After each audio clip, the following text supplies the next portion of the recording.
चलिए, स्वागत है आप सभी लोगों का। पिछली क्लास में हम लोगों ने जाना कि लीडरशिप क्या होती है, लीडरशिप और प्रबंधन में क्या थोड़े बहुत बेसिकली डिफरेंस होते हैं, और एक सफल नेता में क्या क्या गुण हो सकते हैं, और नेतृत्व के क्या क्या विशेषताएं होती हैं, लक्षण होते हैं। कुछ बेसिक्स बातों पे हम लोगों ने चर्चा की। अक्सर ये क्वेश्चंस तो आते ही हैं, साथ पे हमसे इसकी थ्योरीज़ के बारे में, हमसे प्रिंसिपल्स के बारे में बहुत पूछता है। सारे प्रिंसिपल्स नहीं पूछता, उसमें से कोई से प्रिंसिपल्स पूछ लेता है। और ये आप लोगों के प्रिंसिपल ऑफ मैनेजमेंट के साथ साथ एंटरप्रेन्योरशिप डेवलपमेंट में भी बहुत ज़्यादा पूछे जाने वाला चैप्टर है। वहाँ भी बिल्कुल उतने ही बराबर मार्क्स का है जितना यहाँ पे है, और दोनों से ये लगभग क्वेश्चन सेम ही आते हैं। तो इसलिए ये चैप्टर करने का मतलब है कि आप लोगों को दो किताबों से आप लोगों को 2 बुक की प्रिपरेशन हो रही है। तो इसलिए क्या है कि लीडरशिप का अगर यहाँ नहीं पूछता है तो वहाँ पर प्रिंसिपल पूछ लेता है। देखिए, सिद्धांत होते क्या हैं, सिद्धांत और थ्योरीज़ एक ही बात है। यानी बहुत सारे जो है महान विद्वान जो है लोगों ने रिसर्च की, और उन रिसर्च के आधार पर जो उन्होंने अपनी सोच को सामने रखा वही बाद में सिद्धांत बन गई। वही बाद में धीरे धीरे हम उसको फॉलो करने लगे। वो बात अलग है कि समय के आधार पर धीरे धीरे ये सभी सिद्धांत, यह सभी जो है थ्योरीज़ चेंज होती गई, लेकिन वो धीरे धीरे चेंज होंगी। पहले जब कोई नियम बनता है, रूल्स बनता है, रेगुलेशंस बनता है, तो उसके बनने के बाद फिर उसके अंदर कुछ ना कुछ और परिवर्तन धीरे धीरे आना शुरू हो जाता है। तो कहने का मतलब क्या है कि सिद्धांत क्या होते हैं, रिसर्च के आधार पर एक्सपेरिमेंटल करे हुए जो वो सोच, वो व्यवहार होता है, जो जिसका रिजल्ट्स लगातार सेम आने लगता है, तो वही क्या बन जाते हैं, तुम्हारे सिद्धांत बन जाते हैं। इसी प्रकार से नेतृत्व के बहुत सारे लोग हुए, बहुत सारे विद्वान हुए, जिन्होंने अपनी सोच को उन्होंने धीरे धीरे फॉर्मुलेशंस किया, और जब इस पर कुछ रिजल्ट्स आने लगे तो वो उनकी जो थ्योरीज़ हैं, उनके जो विचार हैं, वो फेमस हो गए, और इन्हीं को फिर हम लोग सिद्धांत के नाम से जानने लगे। समय के आधार पर यह जो सिद्धांत हैं, समय के आधार पर थ्योरीज़ हैं, ये बदलती गई, और आज के परिप्रेक्ष्य में इनका और महत्व है, और पास्ट में और इनका इंपॉर्टेंस था, फ्यूचर में कोई और हो जाएगा। तो इस समय के आधार पर परिवर्तित होती रहती है, क्योंकि हमें नॉलेज चाहिए, तो हमें ये सोचना होता है कि पहले क्या होता था, किस तरीके से नेतृत्व क्षमता होती थी, आज क्या होती है, कैसे होती है। तो ये बहुत बड़ा सिद्धांतों का टॉपिक है और बहुत ही ज़्यादा इम्पोर्टेंट है। तो इसलिए आज हम जो है इसके कम से कम हम सिर्फ इतना तो जान लें कि इसमें से कौन कौन से थ्योरीज़ आती हैं, कितनी थ्योरीज़ को हम लोग एनालिसिस करेंगे। ठीक है, चलेगा। जैसे हम लोग बात करें थ्योरीज़ की, ठीक है, तो theories and principle of leadership, यहाँ देखिएगा, थ्योरीज़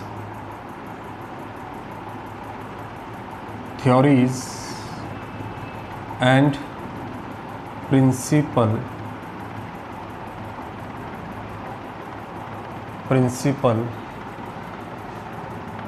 ऑफ लीडरशिप,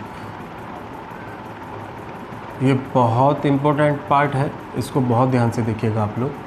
नेतृत्व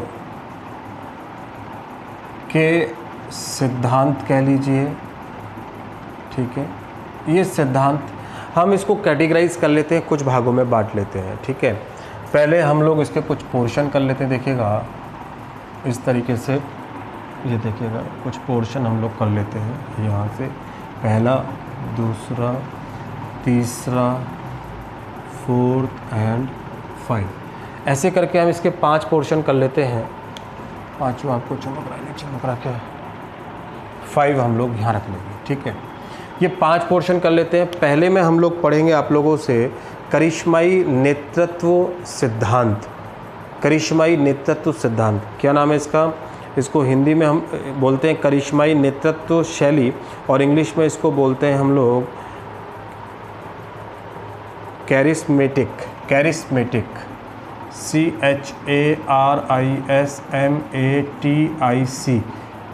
charismatic leadership theory,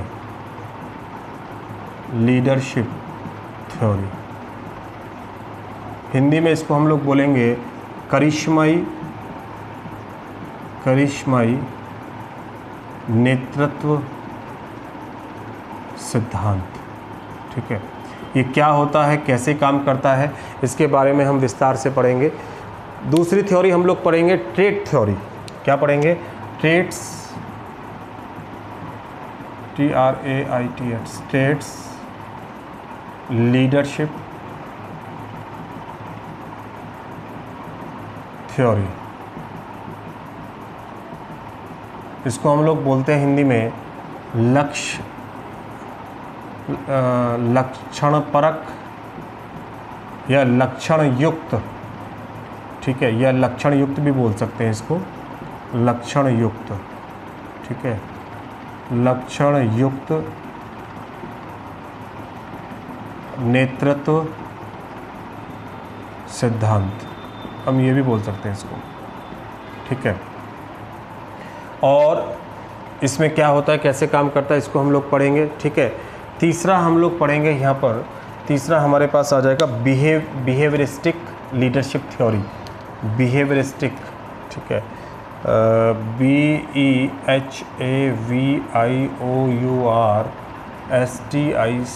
बिहेवियरिस्टिक्स leadership theory, ठीक है, लीडरशिप थ्योरी कहा जाता है इनको। इसको हम लोग हिंदी में बोलेंगे व्यवहारात्मक नेतृत्व सिद्धांत, ठीक है। अभी हम लोग जान लेते हैं कैटेगराइज कैसे कर लेते हैं हम लोग। नेक्स्ट आएगा हमारे पास सिचुएशनल, ठीक है, सिचुएशनल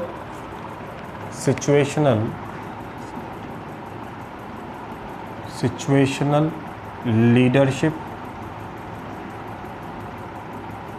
थ्योरी, ठीक है। सिचुएशनल को हम लोग यहाँ पर इसको बोलते हैं परिस्थितिजन्य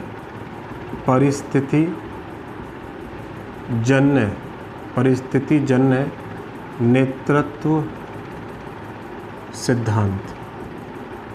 इसका एक नाम और होता है जिसको हम लोग बोलते हैं कंटिंजेंसी लीडरशिप थ्योरी। एक नाम और होता है जिसको हम लोग किस नाम से जानते हैं, कंटिंजेंसी लीडरशिप थ्योरी। ध्यान रखना है आप लोगों को, कंटिंजेंसी लीडरशिप थ्योरी, यानी आकस्मिक या आकस्मिकता नेतृत्व सिद्धांत, हम इसको इसी नाम से जानते हैं, ठीक है। और लास्ट में आपका जो होता है उसको हम लोग बोलेंगे प्रेजेंट या वर्तमान में या आधुनिक, ठीक है। इसको हम लोग बोलेंगे प्रेजेंट में जो चल रही हैं, प्रेजेंट कह लीजिएगा, ठीक है, या इसको कह लीजिएगा न्यू थ्योरीज, ठीक है। इसको बोल सकते हैं आधुनिक सिद्धांत, ठीक है, आधुनिक सिद्धांत। बात समझ में आ गई यहाँ तक? अच्छा जी, ये हम सब पढ़ेंगे। इसमें क्या है, एक बात और देख लीजिएगा, ये कैरिस्मेटिक थ्योरी पहली, इसमें हम इकलौती इसी थ्योरी को पढ़ेंगे, इसके अंदर कोई हमारे पार्ट नहीं है, ठीक है। दूसरी हम लोग पढ़ेंगे ट्रेट्स लीडरशिप थ्योरी, लक्षण परक सिद्धांत, इसमें भी हम इसी को चर्चा करेंगे। इसके अंदर कोई थ्योरी हमारे पास नहीं है, लेकिन इसके अंदर जो आती है आपके पास वो 5 थ्योरी इसके अंदर आती है। कितनी थ्योरी आती है इसके अंदर? 5। हम 5 लीडरशिप स्टाइल को इसके अंदर देखेंगे। पहला है आपके पास कुर्ट लेविन लीडरशिप स्टाइल या लीडरशिप थ्योरी, लीडरशिप, ठीक है। कुर्ट लेविन ने क्या कही है इसके बारे में हम लोग आपसे डिस्कशन करेंगे। दूसरा है Ohio State university leadership theory. Ohio State university हुई है एक, वहाँ पर उन्होंने क्या थ्योरी दी है इसके बारे में पढ़ेंगे। तीसरा है मिशिगन यूनिवर्सिटी थ्योरी। मिशिगन एक यूनिवर्सिटी हुई है, वहाँ पर उन्होंने जो है थ्योरी दी है, उस थ्योरी के बारे में हम लोग आप लोगों से डिस्कशन करेंगे, ठीक है ना। इसके बाद मैनेजेरियल ग्रिड आता है, वो भी यहीं आता है, मैनेजेरियल ग्रिड, ठीक है, प्रबंधकीय ग्रिड के नाम से जानते हैं। और लिकर्ट की थ्योरी भी यहीं पर आती है, लिकर्ट सिस्टम, ठीक है ना, लिकर्ट सिस्टम। ये 5 थ्योरी हम लोग यहाँ पे पढ़ेंगे, Kurt Lewin, Ohio State University, Michigan, managerial grid और लिकर्ट सिस्टम। एक्चुअली में ये स्टाइल होती है, वैसे स्टाइल अलग चीज़ है, लीडरशिप स्टाइल और थ्योरी अलग होती है, ठीक है। ये हम लोग डिस्कशन करेंगे आपसे। इसके बाद आती है सिचुएशन लीडरशिप थ्योरी। परिस्थिति जन्य नेतृत्व। अब ये परिस्थिति का मतलब क्या होता है, इसको हम लोग डिस्कशन आप लोगों से करेंगे। परिस्थिति का मतलब ये होता है जो परिस्थिति के आधार पर तय होता है उसको हम लोग बोलते हैं परिस्थिति जन्य। तो देखिए यहाँ पर कौन कौन सी आएंगी थ्योरी, हम लोग कौन कौन सी थ्योरी को पढ़ेंगे। तो यहाँ पर जो हमारे पास थ्योरी आएंगी, सबसे पहली इंपॉर्टेंट थ्योरी इसकी होगी फीडलर थ्योरी। फीडलर थ्योरी, फीडलर ने थ्योरी दी है, सबसे ज़्यादा इम्पोर्टेंट यही फीडलर की थ्योरी है। दूसरा हम लोग पढ़ेंगे इसके अंदर लाइफ साइकिल थ्योरी। क्या पढ़ेंगे हम लोग? लाइफ साइकिल थ्योरी, ठीक है, जीवन चक्र सिद्धांत पढ़ेंगे। तीसरा हम लोग पढ़ेंगे इसके अंदर लाइफ साइकिल आ गया, पहला हमारे पास फीडलर की थ्योरी आ गई, दूसरा हमारे पास आ गया ये, और तीसरा हमारे पास आ गया तीसरा क्या होगा, तीसरा जो है हमारे पास है पाथ गोल थ्योरी, ठीक है ना, पाथ गोल थ्योरी, ठीक है। और फोर्थ हम लोग पढ़ेंगे कि एक्सचेंज थ्योरी। एक्सचेंज थ्योरी, परिवर्तन करने वाली थ्योरी पढ़ेंगे, पाथ गोल थ्योरी पढ़ेंगे हम लोग, लाइफ साइकिल थ्योरी पढ़ेंगे और फीडलर थ्योरी पढ़ेंगे, स्टेप बाय स्टेप पढ़ेंगे। और अगर हम लोग यहाँ की बात करें, प्रेजेंट न्यू थ्योरी की बात करें, तो इसके अंदर जो आता है, इसके अंदर दो थ्योरी आपके पास आएंगी। एक तो ट्रांसफॉर्मेशन मॉडल आएगा, यहाँ पर ट्रांसफॉर्मेशन मॉडल पढ़ेंगे, एक सोशल थ्योरी पढ़ेंगे हम लोग, और एक हम लोग पढ़ेंगे यहाँ पर ट्रांजिशन थ्योरी। कौन कौन सी पढ़ेंगे? देखो, ट्रांसफॉर्मेशन हम, हालांकि यहाँ पर जगह नहीं है, हम बाद में डिस्कशन कर लेंगे आप लोगों से जब करेंगे। एक तो ट्रांसफॉर्मेशन, दूसरा ट्रांजिशन, और तीसरा हम लोग यहाँ पर पढ़ेंगे सोशियल, ठीक है ना। ये तीन थ्योरी हम लोग किस में पढ़ेंगे? न्यू वाली में। तो ये सब थ्योरी 4-4 नंबर में कई बार पूछी जाती हैं, ईडी में, एंटरप्रेन्योरशिप डेवलपमेंट में पूछी जाती है, मैनेजमेंट में तो पूछी जाती हैं। तो इनको हम धीरे धीरे डिस्कशन करेंगे। आज खाली हम लोग ले लेते हैं आप लोगों से ये वाला करिश्मेटिक लीडरशिप थ्योरी हम लोग ले लेते हैं।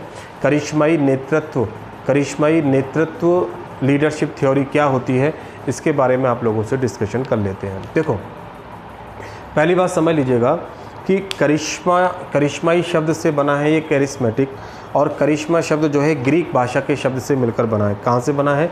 ग्रीक भाषा से, ठीक है ना। क्या है? ग्रीक भाषा। कैरिस्मेटिक को हम लोग कौन से शब्द से मिलकर बना है बच्चों? ग्रीक भाषा से मिलकर बना है, और इसको हम लोग करिश्माई शब्द जो है ये ग्रीक भाषा से बना है, और ग्रीक भाषा में इसका तात्पर्य होता है ईश्वर से प्राप्त, ईश्वर द्वारा प्रदत्त, ठीक है ना। कैरिस्मेटिक शब्द ग्रीक भाषा से मिलकर बना है, ग्रीक भाषा में इसका तात्पर्य होता है ईश्वर द्वारा प्रदत्त। यानी कि ये कहना चाहते हैं कि जो लीडर होते हैं वो लीडर जो होते हैं वो जन्मजात होते हैं, वो बनाए नहीं जा सकते। उनमें जो गुण होते हैं वो पैदा होते ही होते हैं, वो कभी भी समाज से या कहीं जो है बाद में बनाए नहीं जा सकते। जो वो कहते हैं कि पूत के पाँव पाले में ही दिखाई दे जाते हैं। इसका मतलब क्या हुआ कि जो नेता होंगे वो जन्मजात पैदा होते हैं, वो इस मान्यता के आधार पर चलते हैं। यानी देखिए क्या लिखा है, करिश्माई, यानी ऐसे लोग जो होते हैं वो शुरू से ही जब से जन्म लेता है वो ऐसा करिश्मा करते रहते हैं। उनकी जो व्यक्तित्व होती है वो इस तरीके की होती है कि कोई भी उनके पास आकर्षित हो जाता है। किसी भी बात को वो कहते हैं तो वो बात भी बिल्कुल सामान्य से विशिष्ट की तरफ चली जाती है। किसी भी बात को वो रखते हैं तो वो बहुत विशेष बन जाती है। ऐसी तमाम बातों की जब चर्चा होती है तो वो करिश्माई, उनका जो व्यक्तित्व है वो करिश्माई कहलाने लगता है। तो इसीलिए यहाँ पर इन्होंने ये बनाया कैरिस्मेटिक लीडरशिप थ्योरी, ठीक है। तो पहली बात आपको समझनी है कि करिश्माई शब्द कहाँ से लिया गया? ग्रीक भाषा से लिया गया, और इसका तात्पर्य क्या होता है? ईश्वर द्वारा प्रदत्त। इसका मतलब ईश्वर ने जो गुण दिए हैं, ईश्वर ने जो बिहेव दिया है, ईश्वर ने जो आप लोगों को सोच दी है, उसके आधार पर जब नेता बनते हैं तो उसे हम लोग क्या बोलते हैं? कैरिस्मेटिक। एक्चुअली में ये सबसे प्राचीन है। क्या है ये? सबसे प्राचीन सिद्धांत है, सबसे प्राचीन है। कैसा है? सबसे ओल्डेस्ट है ये वाला, ये सबसे ओल्डेस्ट है।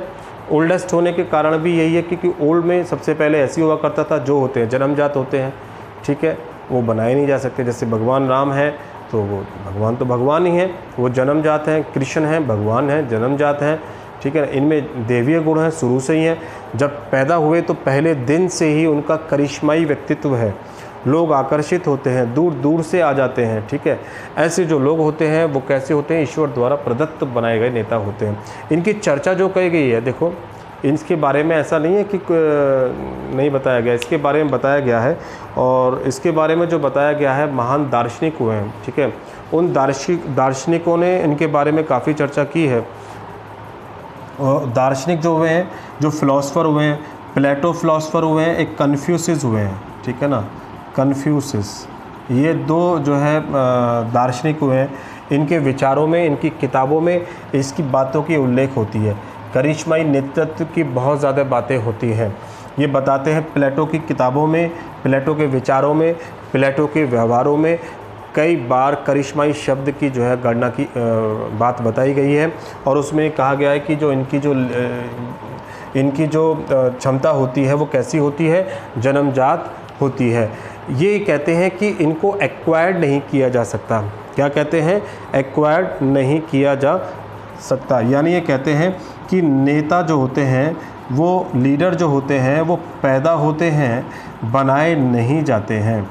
क्या कहते हैं ये लोग कि नेता जो होते हैं वो पैदा होते हैं, बनाए नहीं जाते हैं, नहीं जाते हैं। यानी जो लीडर होते हैं वो बॉर्न होते हैं, यानी वो जन्मजात होते हैं, उनको कभी भी बनाया नहीं जा सकता। यानी कहने का मतलब कि शिक्षा और प्रशिक्षा से इनको बनाया नहीं जा सकता। शिक्षा और प्रशिक्षण से इनको बनाया नहीं जा सकता। जब इनको बनाया नहीं जा सकता, इनको सिखाया नहीं जा सकता, तो मतलब ये हुआ कि जो पहले से सीखे हुए आते हैं वही चीज़ ये लोग करते हुए आते हैं, ठीक है। तो ऐसे जो देखिए 1930 से लेकर 1930 के आसपास और उससे पहले ये बहुत ज़्यादा चला, ठीक है, और बहुत ज़्यादा चला। और इसीलिए क्या हुआ, देखो जब कोई लीडरशिप की थ्योरी, किसी भी चीज़ की जब थ्योरी बनती है तो उसमें कहीं ना कहीं क्या होता है कि उसके कुछ डिमेरिट्स भी आ जाते हैं। और डिमेरिट्स आते हैं तो फिर नए प्रिंसिपल बनने के लिए तैयार हो जाते हैं। अब इसमें डिमेरिट्स आए। अब एक बात बताओ कि इसका मतलब क्या हुआ, इसके डिमेरिट्स क्या थे कि ये हर परिस्थिति में क्या काम कर पाएगा, क्या नहीं कर पाएगा। जो करिश्माई व्यक्तित्व का आदमी है वो हर जगह काम थोड़ी कर पाएगा। मान लीजिए कि इसके अंदर कुछ जन्मजात गुण हैं, वो जन्मजात गुण जब परिस्थितियाँ उसके अनुकूल आएंगी तो वो काम कर पाएगा। लेकिन जब गुण के अनुकूल, उन गुणों के आधार पर परिस्थितियाँ नहीं आएंगी तो ये सिस्टम क्या हो जाएगा, फेल हो जाएगा। वहाँ पर लीडरशिप नहीं चल पाएगी, वहाँ इनके अनुयायी नहीं बन पाएंगे, वहाँ ये काम को अच्छे तरीके से नहीं करा सकते, वहाँ पर ये लीडरशिप का नेतृत्व क्षमता नहीं बन सकती। इसका मतलब क्या हुआ कि ये वहीं पर काम हो सकता है जहाँ पर इनके अनुकूल परिस्थितियाँ आ रही हैं या इनकी जैसी सिचुएशन चलती हुई आ रही हैं, वहाँ पर तो ये काम कर सकता है, अदरवाइज़ काम नहीं कर सकता है, ठीक है। तो ये चीज़ें इसके अंदर आती हैं। और क्या हो सकता है कि जो भी इनके व्यवहार में आएगा, वो देखिए वो ऐसा नहीं हो सकता कि वो सीख पाएगा। इसका मतलब तो क्या हो गया कि वो किसी को सिखा ही नहीं सकते हैं। जब उन्होंने खुद नहीं सीखा है, वो कह रहे हैं कि जन्मजात हम लोग सीखे हुए आए हैं, उन्होंने कोई शिक्षा ग्रहण नहीं करी, इन्होंने कोई प्रशिक्षण नहीं लिया, तो जब इन्होंने एक्वायर्ड करा ही नहीं है, नॉलेज को एक्सेप्ट ही नहीं किया है, तो ये किसी को दे भी नहीं सकते हैं, ठीक है। तो सिखाएंगे कैसे? तो इसका मतलब क्या हुआ कि ये खुद जानते हैं, बस खुद ही जान के रह जाते हैं। दूसरों ना इन्होंने खुद सीखा है और ना दूसरों को ये सिखा पाएंगे। जब खुद सीखा नहीं है तो दूसरों को सिखा नहीं पाएंगे। तो इसलिए ये दो डिमेरिट सबसे ज़्यादा इसके हुआ करते हैं, ठीक है। इन डिमेरिट्स के आधार पर ही, इनकी सीमाओं के आधार पर ही फिर नई बनी ट्रेट्स लीडरशिप थ्योरी, लक्षण परक, लक्षण युक्त नेतृत्व सिद्धांत, ठीक है ना। लक्षणों के आधार पर सिद्धांत बनाया गया, ठीक है। इसकी चर्चा हम लोग आगे करेंगे। फिलहाल आज मैंने आपको एक रिव्यू दिया है कि हम ये सारी जो है थ्योरी पढ़ेंगे और इसमें से बहुत ज़्यादा थ्योरी आया करती हैं। एक मैंने इसलिए आपको ओवरव्यू दिया थ्योरी का, क्योंकि ये थ्योरी बहुत सारी मिक्सअप हो जाती है आपस में, कोई कहाँ कोई कहाँ कोई कहाँ। तो मेन ऑब्जेक्ट मेरा यही था कि ये सब लीडरशिप की थ्योरी हैं, और लीडरशिप की थ्योरी यहाँ भी और एंटरप्रेन्योरशिप डेवलपमेंट में भी दोनों जगह आपको देखने के लिए मिलेंगी। यहाँ से 4-4 नंबर के इसमें से टुकड़े हो के बहुत सारी थ्योरी पूछेगा, या बहुत पूछ लेगा कि नेतृत्व क्या होता है, नेतृत्व की कौन कौन से सिद्धांत होते हैं, इसके बारे में भी ऐसा क्वेश्चन बन जाएगा। अगर ऐसा लॉन्ग क्वेश्चन बनता है तो ऐसी चार्ट बना के इसमें से 4 या 5 थ्योरी आप लोग लिख देना, तो आपका पूरा जो है 15 मार्क्स का क्वेश्चन हो जाएगा। 4 मार्क्स में अगर क्वेश्चन बनेगा तो वो 1 बाय 1 करके पूछेगा। जैसे ये वाला हमने आज समझा कि कैरिस्मेटिक लीडरशिप थ्योरी क्या होती है, करिश्माई नेतृत्व सिद्धांत क्या होता है, इसके बारे में यही बातें आप लोग लिख कर आएंगे कि ये ईश्वर द्वारा प्रदत्त होता है। ठीक है, ये ग्रीक शब्द से मिलकर बना है, ग्रीक में हिंदी का तात्पर्य होता है ईश्वर द्वारा प्रदत्त, ये सबसे ओल्डेस्ट है। प्लेटो और कन्फ्यूशियस नाम के दार्शनिक हुए, फिलोसोफर हुए, उनके विचारों में, उनकी किताबों में उन्होंने जो सिद्धांत दिए, उनके सिद्धांतों में इस वाले लीडरशिप का बहुत ज़्यादा वर्णन किया जाता है। ये कहते हैं कि नेता पैदा होते हैं, बनाए नहीं जाते हैं, जो नॉलेज है वो जन्मजात होती है, वो शिक्षा और प्रशिक्षण के द्वारा ग्रहण नहीं की जा सकती है। ऐसी बातें इसके अंदर कही गई हैं। ठीक है, तो इसको ध्यान में रखते हुए आप लोग ये देख लीजिए, कल हम इस पर चर्चा करेंगे नेक्स्ट क्लास में, और फिर हम स्टेप बाय स्टेप करेंगे। 3-4 दिन में ये लीडरशिप का जो पूरा कॉन्सेप्ट है आपको क्लियर हो जाएगा, और इसमें से 20-25 नंबर और 20-25 का ईडी में से आप लोगों को शायद मिल जाए, तो ये कुछ हेल्प आप लोगों को मिल जाएगी। बुक में से ज़रूर पढ़िएगा, मैं ये नहीं कहता कि सारा कुछ इसी में से आपको समझ में आ जाएगा, ये कोशिश कर रहा हूँ मैं। ठीक है, जब आप बुक से पढ़ेंगे, नोट्स से पढ़ेंगे तो आपको बेटर समझ में आ जाएगा। अपनी भाषा में, अपने शब्दों में, अपनी राइटिंग में आपको नोट्स ज़रूर बनाने चाहिए। ठीक है, चलिए आज की क्लास हम लोग यहीं समाप्त करेंगे। अपना ध्यान रखिएगा, सुरक्षित रहिएगा आप लोग।